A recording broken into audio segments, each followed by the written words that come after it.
Sveiki, aš esu Aleksandras Nemunaitis. Šiandien kalbėsime svarbia, iš esmės visai Lietuvai tema - Vilniaus sporto rūmai. Svečiuose turim Henriką Žukauską. Sveiki, Henrikai. Labas. Architektas, buvęs parlamentaras, žmogus vienas iš tų, kuris labiausiai klibina turbūt visą šitą projektą, argumentuotai dėsto, turi argumentų ir pasiūlymų, ką ir kaip mes turime įveiklinti šitos sporto rūmus. Prieš kelis mėnesius turėjome gražų susitikimą, keli šimtai žmonių buvo susirinkę ir priminė, kad turime projektą, kurį galbūt reikėtų realizuoti. Henrikai, keletą žodžių papasakokit, kas čia per projektas. Na, aišku, geriau apie projektą geriau pasakotų patys architektai, patys autoriai. Tai Sigitas Kuncevičius, jo žmona Loreta ir grupė architektų. Bet aš tik tai noriu pasakyti, kad nesu vienas iš tų pagrindinių ar nepagrindinių. Mes šitą temą pradėjom gvildent nuo 23 metų. Ir pirmas kreipimasis, kurį padarėm, tai mes rašėm Vilniaus merui Benkunskui, kad, žodžiu, laikas jau tą projektą kažkaip tai realizuoti ir visą kitą.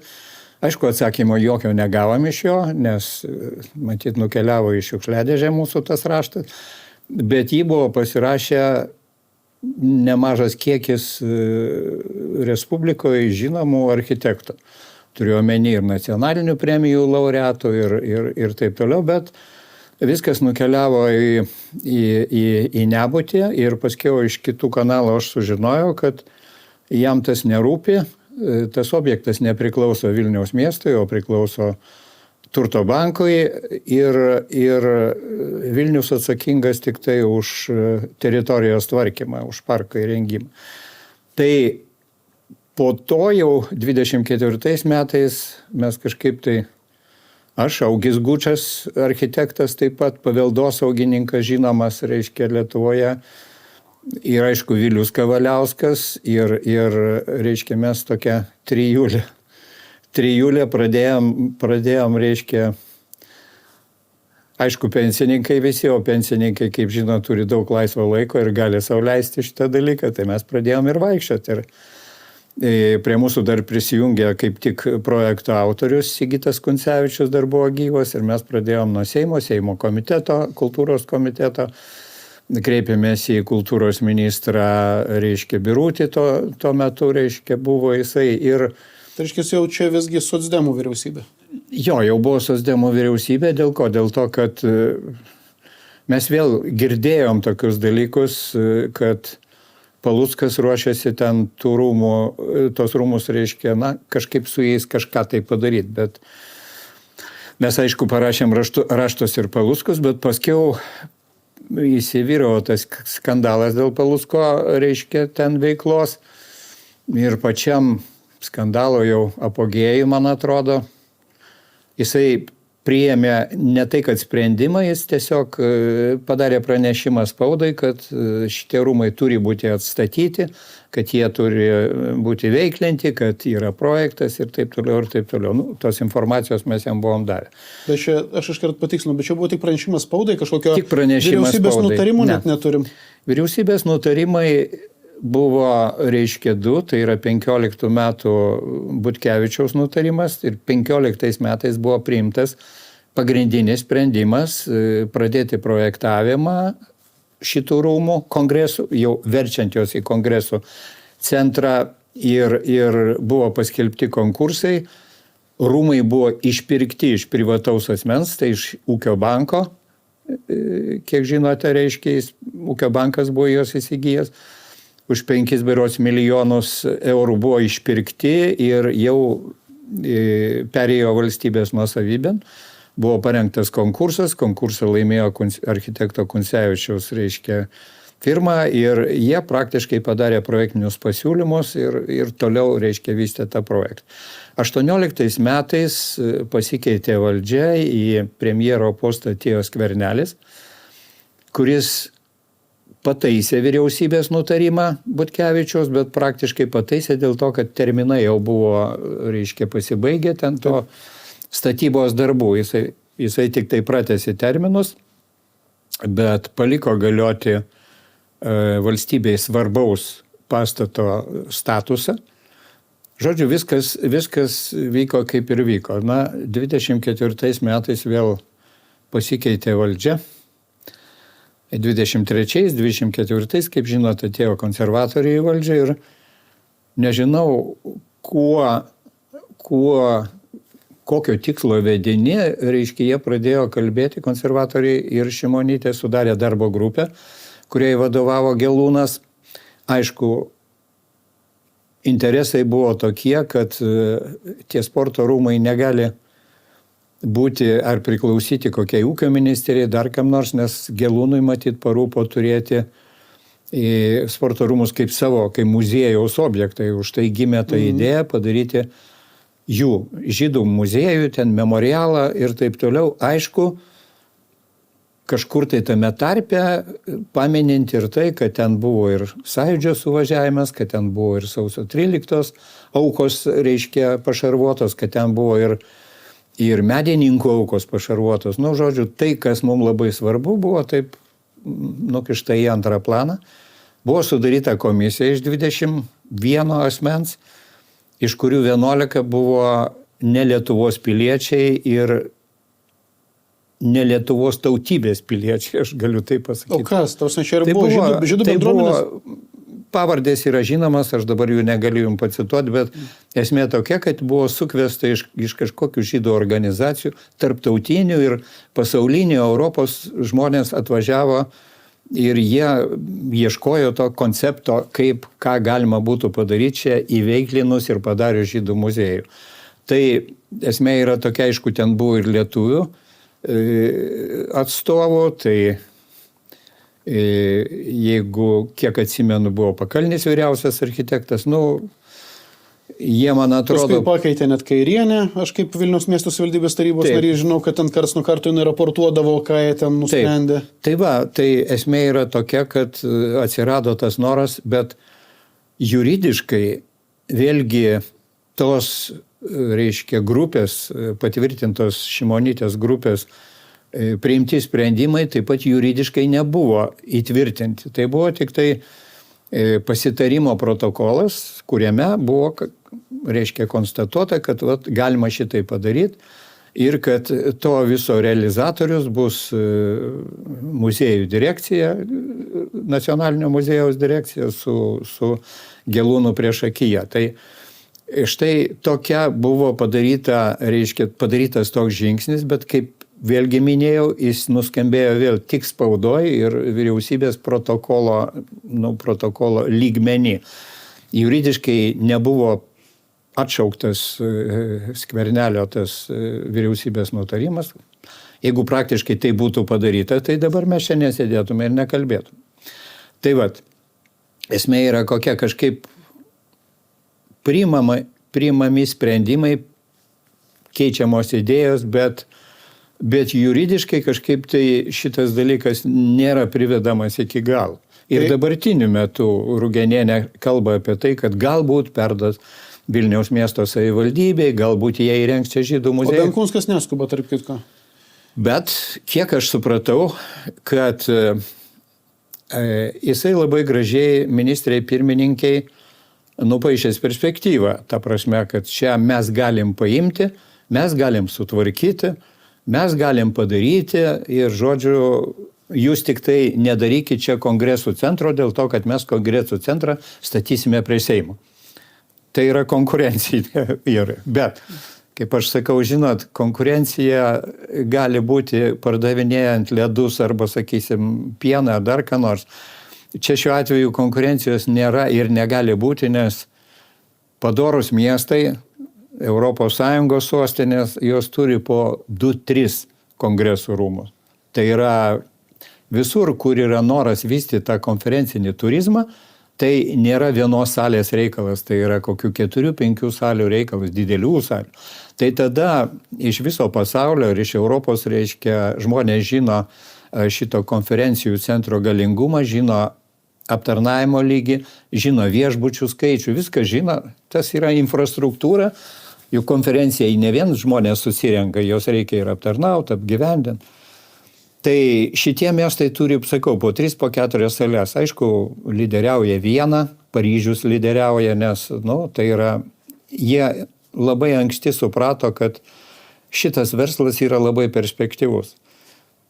Galiu pasakyti tiek, kad turizmo departamentas paskaičiavo, kad per metus apie nuo 80 iki 150 milijonų įplaukų būna į biudžetą, į valstybės biudžetą. Aš turiu omeny. Čia Lietuvai tokia prognozė būtų?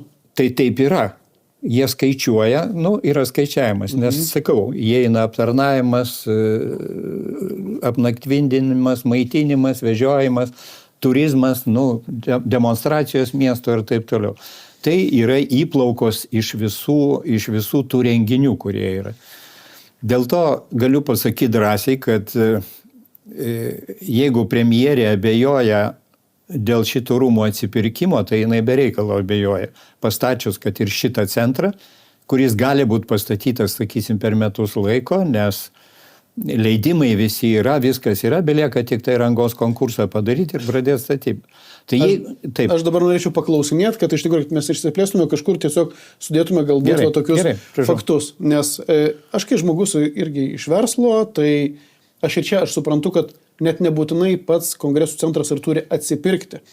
Nes kai kur tiesiog miestas turi ir sukurti infrastruktūrą, kad šiaip jisai būtų gyvybingas. Tai čia net nebūtinai, kad jisai turi kažkoks būti pelningas objektas. Bet grįžkime į pradžią. Aš matau bent kelias linijas, kurias reikėtų ir atskirti. Pirmas dalykas, iš tikrųjų, kaip kongresų centras reikalingas sostiniai. Antras dalykas, kad šitas objektas mums istoriškai svarbus ir reikėtų nepamest mintį. Tai tas pasiūlymas, kuris šiuo metu yra gyvybingas, ir jūs bandot jį atkurti, kuriame yra net statybos leidimai išduoti, tai yra padaryti ką? Kongresų centrą su sąjūdžio veiklos Taip. atminimo įprasminimu. Jūs paminėjote 2 aspektus, kuriais galima kalbėti, arba sakysim, tai šitam objekte abu aspektai ir atsispindi. Aš turiu omeny ir kongresų centras su, sumoje tenais apie 5000 vietų turėtų būti pagal Kuncevičiaus parengtą projektą.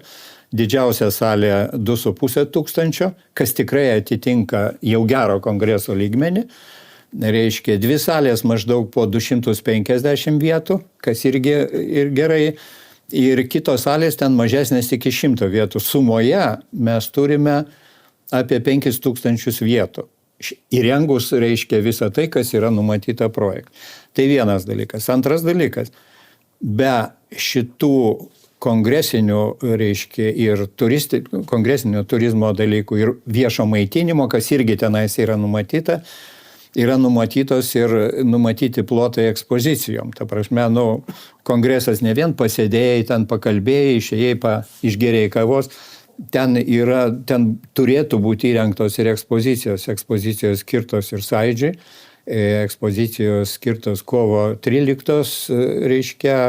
sausio 13, žmonių atminimui, ir ekspozicijos skirtos žydų memorialo pažymėjimui, nes viskas gražu, mes neatsisakom šitos idėjos. Viskas yra. Ir įdomumas yra tai, kad daugumas, jeigu grįžtant prie 3 paminėjimo, tai daugumas ir akcentuoja, ko jūs ten lendat, kam reikia, žydai niekada neleis. Žydų bendruomenė niekada neleis. Aš galiu pasakyti atvirkščiai, kad žydų bendruomeniai tokie rūmai tokio dydžio 17 000 kvadratinių metrų ir 150 000 kubinių metrų jiem nereikalingi. Jiem nereikia, jie negali suvaldyti jų.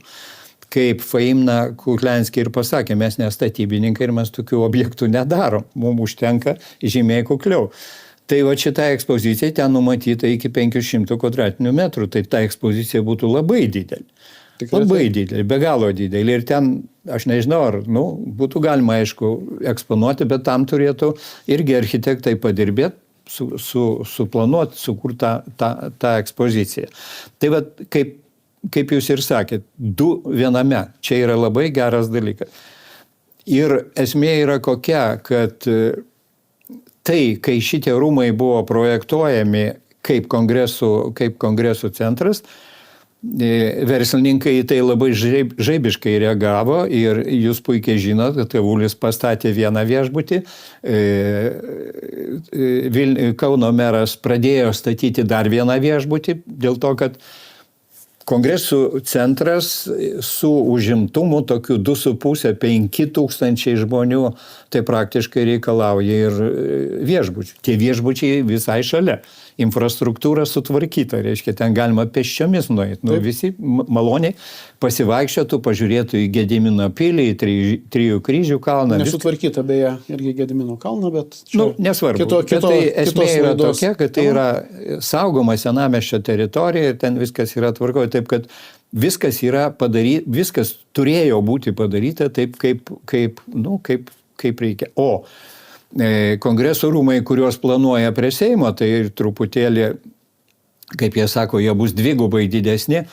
Nu, viskas tvarkoja, ten pagal užduotį gali būti ir, bet ten nėra šalia viešbučio, ten reiks vežioti, ten netgi maitinimo įstaigų nėra, nes, kaip žinote, ten daugiau administraciniai, gyvenami kvartalai ir ofisai, taip kad ten praktiškai ta infrastruktūra tiek to.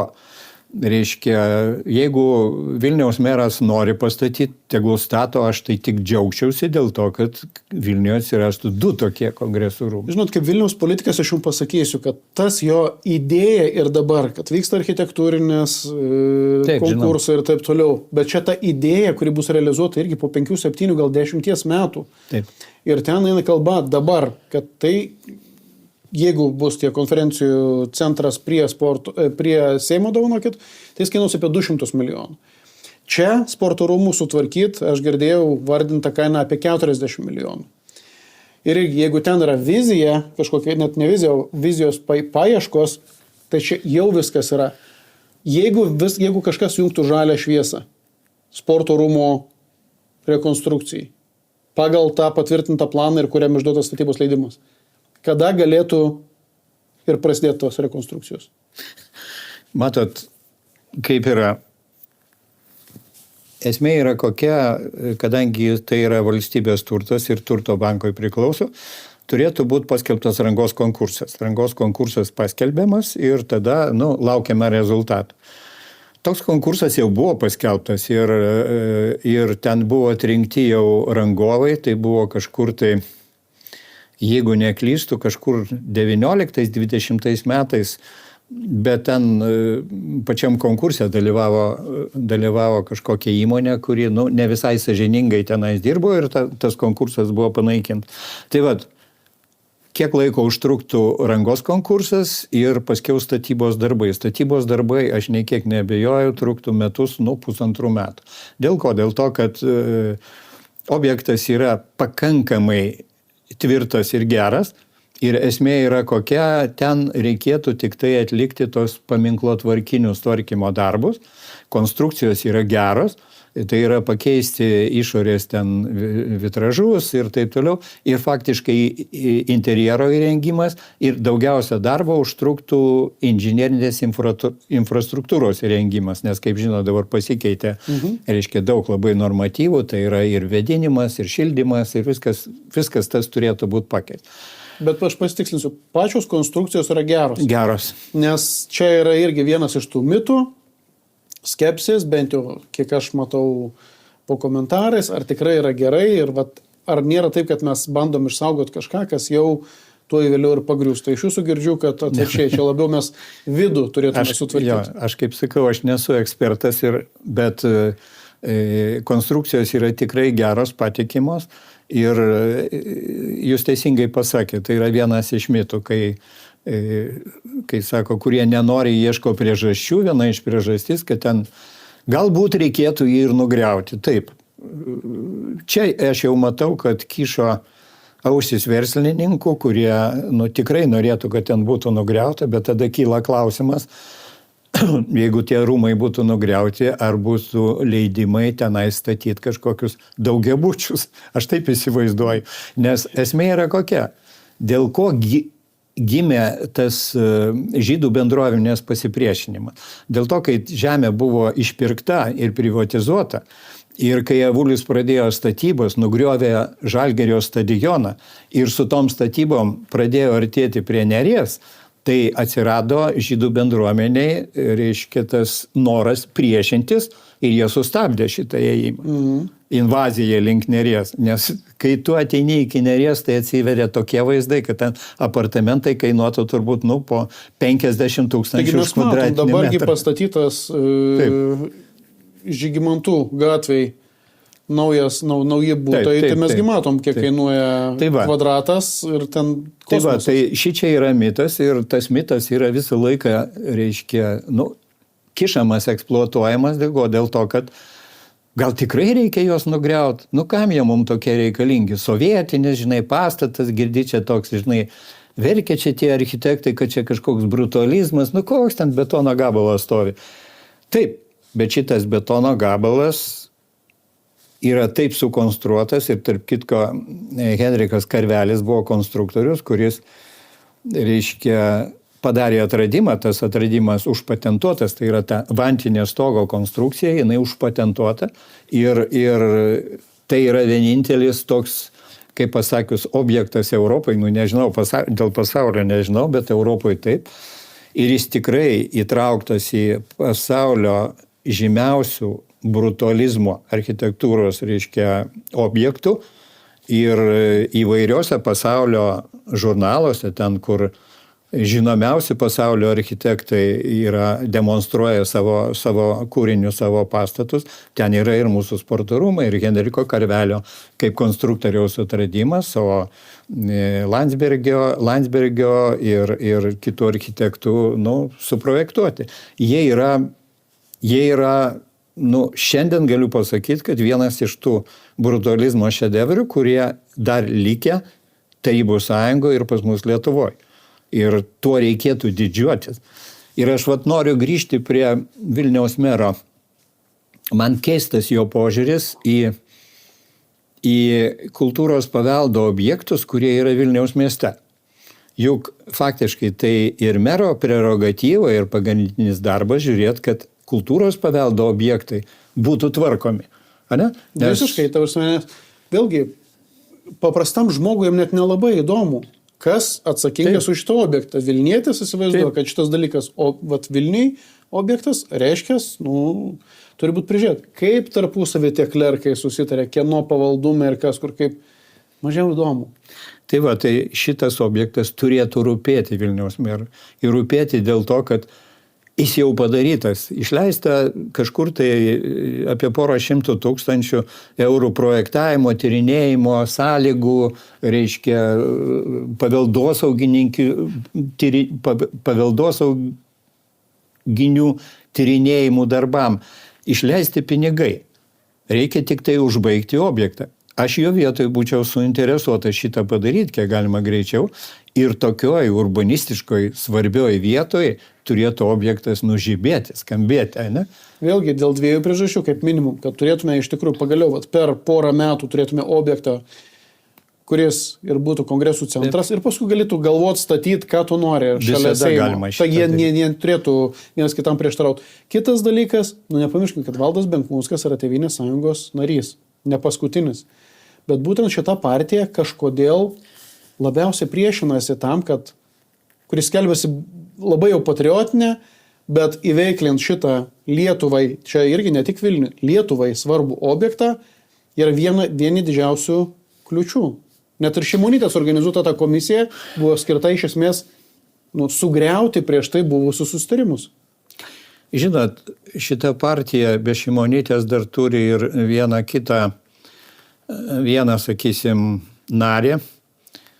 Aš turiu omeny Emanuelį Zingerį, kuris yra žydų tautybės, reiškia, atstovas.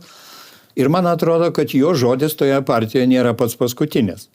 Ir galbūt nesigilindamas jisai į tai, kas gali būti realizuota pagal projektą, kad žydam būtų pakankamai ten pagerbimo ir parodymo, ir eksponavimo, ta prasme, jis nesigilindamas į tai, jis tiesiog, kaip pasas, aš pats konkrečiai negaliu pasakyti, kad taip yra, bet labai didelį įtaką daro, reiškia, būtent ši bendruomenė. Ne pati bendruomenė, kurie egzistuoja Vilniuje. Ir kiek aš žinau, Kauno bendruomenė, Klaipėdos žydų bendruomenė tvirtai pasisako, kad reikia atstatyti ir padaryti kongresų rūmus. Bet yra pavienių asmenų, kurie veikia tokiais gal svarbesniais kanalais, kai aš turiu omeny ir ambasadą, ir Amerikos ten kongresmenus ir taip toliau, ir taip toliau. Bet noriu tik pasakyti vieną dalyką, mes gyvenam Lietuvoje ir mes čia turim tvarkytis, taip tvarkytis, ir mes turim priiminėti sprendimus. Ir mes priiminėjom sprendimus, taip. Taip, plačiaja prasme lietuvių tauta, aš čia irgi, kad nebūtų kažkokio visi, kas gyvena Lietuvoje ir lenkakalbė lietuviai, ir rusakalbė lietuviai, man patinka šitas terminas. Mes irgi esam lietuviai visi. Be jokios abejonės, tai aš tą ir noriu akcentuoti, bet sakau, noras veikti kažkokį. Ir net ir žydai gyvenantis Lietuvoje irgi yra lietuviai. Tai jūs pasiklausykit, reiškia, komentarų Fainos Kuklianski, kuri taip ir kalba. Tarp kitko, 20 metais atėjo jai raštas iš Izraelio žydų teismo. Ten toks yra. Aš dabar neatsimenu pavardės to, reiškia, teismo pirmininko rabino, su raginimu jai ir visai bendruomeniai ignoruoti šitą projektą ir su draudimu pasirašinėti ant projekto, ta prasme, ant derinimų, reiškia, sutikimų. Tai jos atsakymai buvo tikrai verti dėmesio ir verti tai, kad, kaip jinai pasakė, mes gyvenam Lietuvoje ir aš esu Lietuvos pilietė ir aš manau, kad įstatymai ar leidimai turi būti vykdomi pagal Lietuvos įstatymą ir aš nesiruošiu vykdyti kažkokių tai, reiškia, kitos šalies nurodymus ir taip toliau. Ir tvirtai šitas buvo pasakyta ir jinai padėjo parašą ant pačio projekto. Šitą dalyką labai norėčiau akcentuoti, nes čia irgi daugam tikrai ne tai, kad mitas, o čia net nuomonė yra tokia, kad ir Faina Kuklianski prieštarauja šitam projektui, kad Lietuvos, reiškia, žydų bendruomenė prieštarauja. Iš jūsų girdėjau ne kartą, iš kitų girdėjau ne kartą, kad Fainos Kuklianski parašas yra ant suderinimo protokolo. Teisingai? Yra. Ir ne tik jos. Ir yra ir Šlesingerio Europos žydų kapinių priežiūros vadovo, galima pasakyti. Ir ten yra po pačių projektų pasirašę tiek projekto autoriai, tiek turto banko atstovai, tiek vyriausybės atstovai ir tiek žydų bendruomenė ir, kaip minėjau, Europos žydų bendruomenė. Yra tie parašai. Tai mes tuos parašus, kai buvom pas premjerę ir pateikėm ją, jau atsakom, matot, suderint. Premjerė atsakė labai, jie negalioja. Laukit, sakau, tai kas atšaukė, jūs atšaukėt, mes neatšaukėm. Jeigu jūs atšaukėt, jeigu negalioja, tai parodykit, reiškia, tą nutarimą vyriausybės, nes premjerė visada sako, kad mano žodis tai yra valstybės žodis. Ne? Jinai tokias frazes sako, ką aš pasakau, tai aš pasakau valstybės vardu.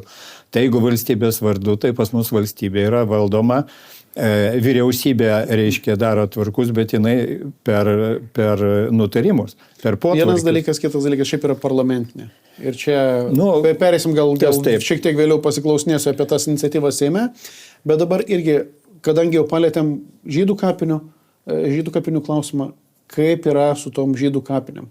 Irgi vienas iš tokių mitų, arba ką reikia tiesiog griežtai pasakyti, yra ten kapinės, ar jos yra perkeltos? Tai galiu atsakyti, jos perkeltos dar caro Nikolajaus metu, kai buvo statomi tie fortifikaciniai įrengimai prie Neries tam vingyje. Ir ten buvo tokia didelė bastėja padaryta. Gaila, aš neatsinešiau ten tų brėžinukų, bet esmė yra kokia, jos buvo išpirktos ir visos perkeltos į Olandų gatvę. Ten buvo perkeltas amžius. Čia buvo perkelta 1800 ten vat kažkur. 19 amžiaus antra pusė. Taip, praktiškai, tai mes kalbam, praktiškai jų neliko. Bet tai yra vienas iš argumentų, kad ant žydų kapinių statyti ten Seimo rūmai, sporto rūmai arba dabar kažkas kitas.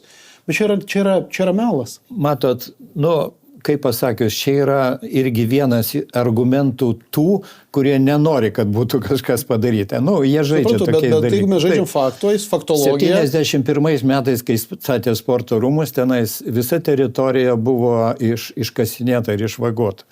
Tai eina kalba ne tik apie tą patį pastatą, kuris stovi. Taip. Bet visa teritorija, ten eina šilumos, vandentekių, reiškia ryšių, ten viskas buvo iškasta.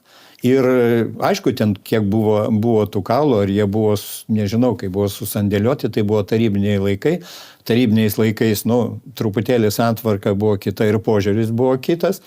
Bet esmė yra tokia, kai buvo statomi jau čia prieš derinant projektą buvo atvažiavę iš žydų, reiškia, bendruomenės pasamdyti specialistai. Jie atvažiavo pradžioj su virgulėmis, vaikščiojo, žinot, žiūrėjo, kokios ten yra bangos. Paskiau atsivežė vieną iš naujausių pasaulyje esančių aparatų, kurie, skanuoja, ta prasme, žemyn. Tas buvo atlikta dėl to, kad buvo šalia vietoj uždaro plaukimo baseino, atsimenat, buvo statomi gyvenami namai. Tai va tenais jie vaikščiojo ir praktiškai galiu pasakyti, jų ataskaitose jie nieko nerado. Nėra ten kapų, nes viskas yra iškelta.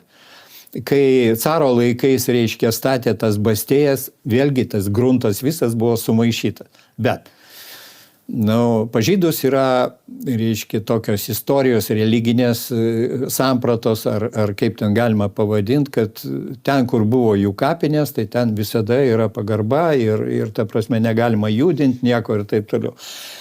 Tai šitas dalykas buvo užfiksuotas projektuojant ir iš priekio sporto rūmų už nugaros, tai ten bus Ramybės parkas, kaip pas mus yra Liuteronų parkas, Reformatų parkas, ten viskas yra tvarkoj, bet iš priekio, ten, kur žmonės išeis į sporto rūmų. Arčiau upės, į upės pusę. Tai yra suprojektuota danga pakelta. Reiškia, prie žemės mes nesiliečiam. Yra ant stulpelių, reiškia jo, sukelta, pakelta. Kad net nekasinėt. Kad neveikti, kad ne... Vėlgi, mes suprantam, kad nėra tam tų kapinių, bet tiesiog, kad mažint konfliktą. Yra pagarba. Taip, yra pagarba, tai vienas dalykas. Tokie dalykai. Įtampos nuėmimas. Pagaliau, jeigu yra tokie reikalavimai, o specialiam plane buvo tokie reikalavimai, jie turi būti vykdomi. Tai jie projektai visi įvykdyti. Viskas yra padaryta. Taip, kad čia aš nematau problemų arba nematau prieštaravimų kažkokių, kurie turėtų kelti problemų. Jų nėra. Tiesiog yra, kaip atsakius, kaip ir dabar su tais čigonais ir negrais. Tiesiog man nepatinka, tai aš galbūt taip ir viso gero. Aš manau, kad jeigu būtų čia lietuvių kapinės, mes iš vis tokio klausimo net tiesiog neturėtume. Nes kažkada miestas tiesiog buvo mažesnis. Ir ten, kur kokie baltupiai buvo, tai buvo jau kaimas. Ir taip toliau, tai reiškia, Aleksandrai, ten buvo ne tik žydų kapinės, ten buvo ir karaimų kapinės. Ir jos buvo ten. Ir ten buvo savo laikų, dar Lenkų laikais pastatytas. Šitą turbūt iškirpsim, nes to ir karaimai pradės kelt pretenzijų ir mes sustabdysim šitą projektą. Jie sausio 14 buvo ir jie turėjo pasisakyti, bet jie niekada nekėlė tokių problemų. Jokauju, aš čia panašu, kad iš tikrųjų vienos tautinės bendruomenės ir tai net ne bendruomenės, o atskirų personažų keliamas. Aš nežinau, aš sakau, iš esmės tai aš patenkintas dėl to, kad nebuvo tos daugiabučių invazijos link sporto rūmų, buvo sustabdyta. Tai yra teigiamas dalykas, kaip ten bebūtų. Tai mes turim tada išskirtinę pagarbą tiem patiems sporto rūmam, kurie kažkaip atrodo maži, bet kai natūroje pasižiūri, jie yra galingi, jie yra dideli, suprantat, ir dideliam pastatui reikia aplinkui ir erdvės, taip, kad jeigu bus ten pasivaikščimo takai, parkai kažkokie, tas tikrai nekelia, ten bus malonu vaikščioti paprasčiausiai. Nes, tarp gyvenamų namų tu nepavaikščiosi, reiškia, ten automobiliai ir taip toliau. Tai va, tai... O dabar kokios iniciatyvos Seime? Nes aš mačiau, kad yra Seimo narių kreipimasis. Yra dabar signatarų kreipimasis. Kažkas koordinuoja, ar čia yra pavienės iniciatyvos, kaip jums atrodo? Prisipažint? Aš supratau, bet vis tiek, bet kuriuo atveju, galbūt reikėtų taip tada pasakyti, bet kuriuo atveju tai yra žmonės, kurie išreiškia savo valią, jie mato tame prasme. Esmė yra kokia? Kaip aš sakiau, mūsų trijulė tokia, prie jos, aišku, dabar prisijungia ir architektai. Dabar jau turim puikią dar vieną narę, tai yra Rasa Karmazaitė iš Lietuvos ryto, kuri taip pat nenuleidžia rankų. Esmė yra kokia? Jeigu reikia kalbėti apie projektą, kalba architektai, jeigu reikia apie brutalizmą ir apie stilius kalbėti, kalba Gučas, jeigu reikia ką rašyti, rašo, reiškia, Vilius Kavaliauskas, o mano tokia rolė toj visoj kompanijai tokia galbūt paprastesnė. Aš matot, kadangi buvau ir Seimo narys, ir vyriausybės, šiek tiek susigaudau tose koridoriuose. Tai šitą dalyką, kaip pasakius, koordinuoji šiek tiek dėl to, kad pradžioj, kai visada būna pareiškimas, raštas, į jį niekas nekreipia. Tada tu galvoji, ką toliau daryti. Tai va šitai priėjom iki mero, iki vyriausybės, iki ministrų atskirų. Mes visi ėjom. Toliau, kadangi, kaip jūs minėjot, mes prisiminėm, kad yra visgi Lietuvos Respublikos konstitucija pasako, kad mes ant parlamentinė valstybė. Ir parlamentas pas mus priiminėja pagrindinius, reiškia, tokius sprendimus, politinius sprendimus. Tai gimė mintis paprašyti, kad Seimo nariai, kaip čia pasakius, jeigu atvirai pasakius, tai tiesiog reikia parašyti ir duoti jiem dokumentą, kurį jie gali pataisyti, ten pakoreguoti, nes yra ir teisės departamentas ir visa kita. Tai buvo parašytas toksai ir pateiktas, aš pirmą variantą pateikiau Olekai, kaip Seimo pirmininkui. Buvo patarimas ne rezoliucija, bet nutarimą Seimo daryti. Parašėm ir Seimo nutarimo projektą. Ir paskiau kažkaip tai tas nutarimo projektas irgi nugulė pas Seimo pirmininką Juozą Oleką. Ir tada aš supratau, kad socdemai neinicijuos šito dalyko Seime dėl to, kad jų vyriausybė, aišku, visada ir viskas daroma diplomatiškai, geruoju, ta prasme, jūs ten pasišnekėkit tarpusavį, ten yra prezidiumai, yra tarybos pas juos, viskas tvarkoja, bet to nebuvo. Tai mes tada šitą iniciatyvą perdavėm opozicijai, ne opozicijai, pozicijai, nes tiek Vėgėlė, tiek Jankūnas ir, reiškia, yra pozicijoje, daugumoje. Ir jie mielai paėmė šitą ir padarė spaudos konferenciją, užregistravo ir dabar laukiam po Velykų seniūnų sueiga turi svarstyti, traukti į darbotvarkę. Kai Jankūnas užregistravo ir prašė, kad būtų įtraukta į darbotvarkę, buvo balsavimas, kaip jūs puikiai žinot, 51 pasisakė prieš, ten žodžiu neužteko balsų. Vilius Kavaliauskas, kai būdamas žurnalistu, iš karto šitą dalyką pagarsino. Va, toliau pagalvojom. Aš tik primenu irgi žiūrovams, kad realiai Juozas Olekas kaip Seimo pirmininkas gali net nesitardamas su seniūnų sueiga įtraukti šitą klausimą į darbotvarkę. Gali. Iš vakaro. Mes anoj vyriausybei, kalbu apie Tėvynės sąjungos liberalų ir Laisvės partijos vyriausybę, turėjom tikrai ne vieną atvejį, kai iš vakaro buvo traukiama, skubus pranešimas Seimo nariams, kad rytoj bus svarstoma ir tokių mes cirkų turėjom. Čia problemų nėra dėl to, bet jis nepanoro šitą dalyką, ką darysi. Pats Juozas Olekas balsavo prieš, taip kad sunku ką nors ir pasakyti. Tai toliau tęsdamas, reiškia, aišku, mes prieš tai vyriausybei ten parašus nunešėm, tylo, reiškia, Seime dabar vyksta kažkokie tokie judėjimai.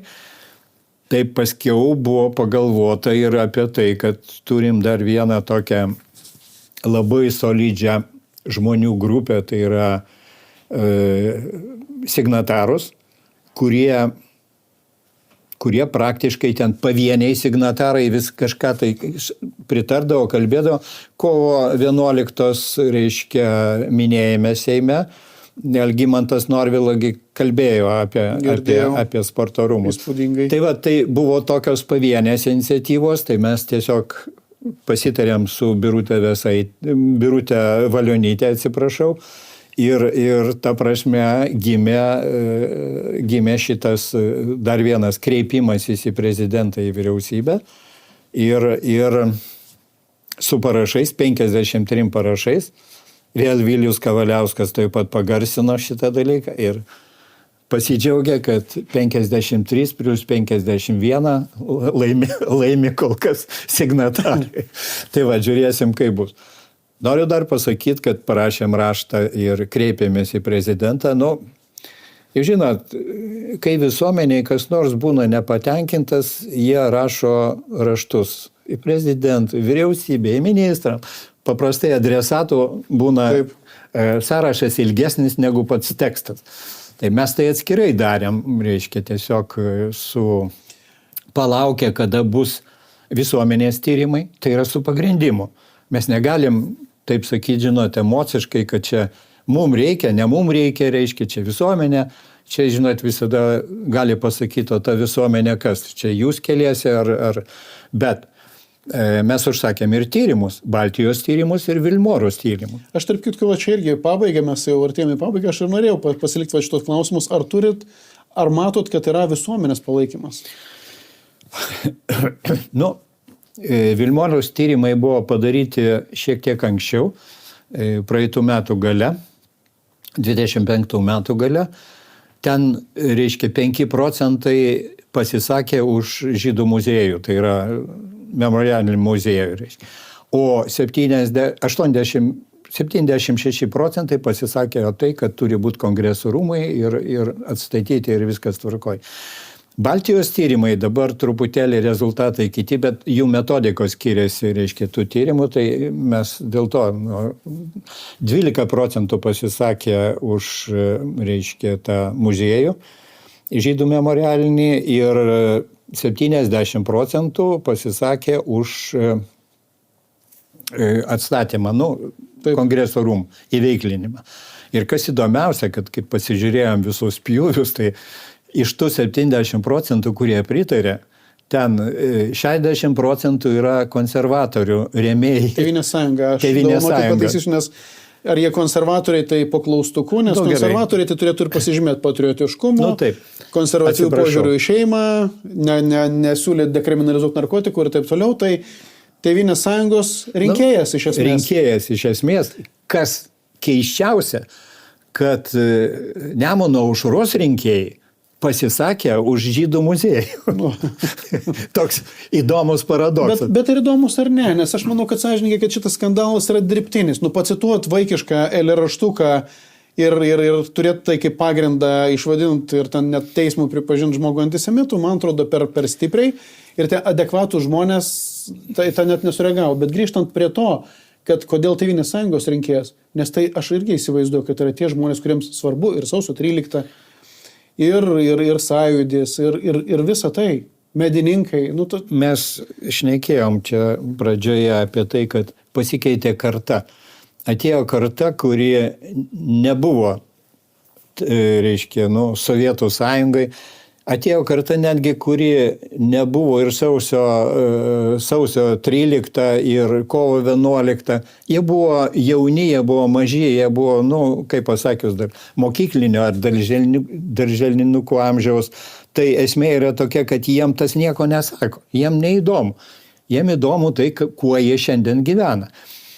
Istorija mokykloje gal pasakoja, bet žinot, kaip visi klauso tą istoriją, tai vieni klauso, kiti neklauso. Mes pergyvenam. Ir konservatorių, Tėvynės sąjungos rėmėjai. Jo. Tai jie daugumoje tie, kurie dalyvavo tam procese, kurie dalyvavo Sąjūdžio suvažiavime, kurie ten prie reiškia, televizijos bokšto stovėjo. Jiem tai yra gyvenimas, jiem tai yra esmė. Tai aš tada suprantu, tos Nemuno aušros rinkėjai gal irgi jaunesni, bet jie, man atrodo, vedini tuo, kad neduok Dieve, jeigu jie prabalsuos ne už žydų muziejų, tai apkaltins jų vadovą dar daugiau, reiškia. Dėl genocido, dėl reiškia, to žydų ten pagaliukų ir taip toliau. Aš manau, kad esmė yra kokia, norint mušti laždą rasi. Išrinko ne tos, išrinko ne tą. Ir dabar kiek pas mus yra daugiau šnekama, sakysim, ne apie valstybės valdymą, bet tiesiog šnekama apie vieno asmens kažkokius pasisakymus, kažkur pažiūrėjimus, viskas pavirto į kažkokį tai balaganą, kuris absoliučiai nieko nesako. Aš labiau norėčiau, kad mes kalbėtume apie simbolius, apie tautiškumą, apie tai, kas mums yra svarbu, kaip valstybei. Mes turim turėti valstybės simbolius ir tai, kas juos įprasmina. Tuomet mes būsime stiprus, tuomet bus patriotiškumas, mes gal kažkiek būsime vieningi. Iš to, ką jūs pasakėte, aš girdžiu, kad Tėvynės sąjungos lyderiai neatstovauja savo elektorato šiuo klausimu bent jau. Ir tą parodo apklausos, jos reprezentatyvios. Tai kaip irgi reikalauja, nes yra tam tikras skaičius respondentų buvo. Tai savivaldybės rinkimai jau mažiau negu po metų. Yragi tikimybė, kad keisis valdžia. Jeigu tai visgi sukasi reikalas į tą pusę, kad gali būti, kad Vilniaus miesto savivaldybė perims šitą objektą ir galvos kaip jį veiklinti, tai aš linkiu mums visiems, kad ateitų žmonės, nes čia nepavyzdžiui, kad tai yra meras, yra taryba, kad ateitų žmonės, kurie matytų tame prasme, matytų, kad reikia šitą dalyką tikrai įveiklinti, nepataikauti kažkam, o atstovauti Lietuvos piliečius, kad irgi noriu pažymėti, kad bent jau iš šios diskusijos mes matom, kad sporto rūmų įveiklinimas ir konferencijų centras net neprieštarauja vienas kitam. Tiesiog vienas gali būti padarytas gerokai greičiau, o kitą mes galime svarstyti ir taip toliau.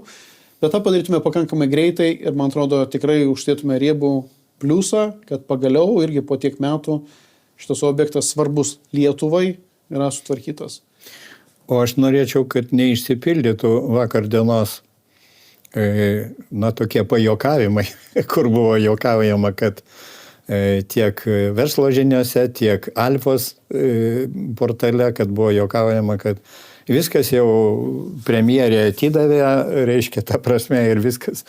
Ir netgi, reiškia, planuoja nugriauti, kadangi kultūros paveldo departamentas neoficialiai davė leidimą kaip neženklų objektą tiesiog nugriauti ir išvalyti.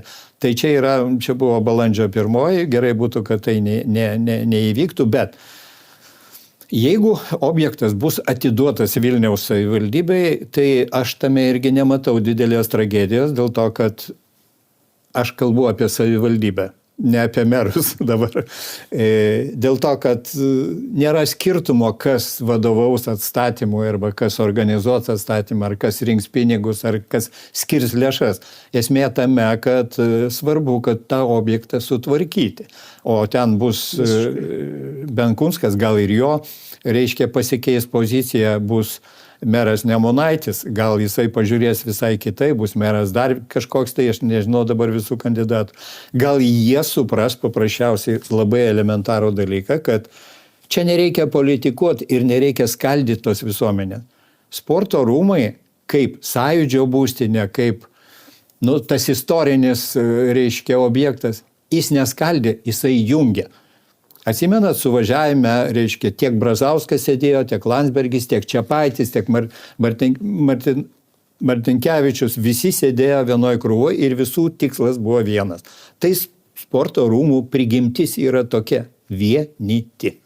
To aš mums ir linkiu, kad bent jau atskirais klausimais mes tikrai susivienytume, padarytume tai, kas naudinga Lietuvai. Šiandien svečiuose buvo Henrikas Žukauskas, tikiuosi, kad jums buvo įdomu. Prenumeruokite šį YouTube kanalą. Ir iki kitų kartų. Ačiū.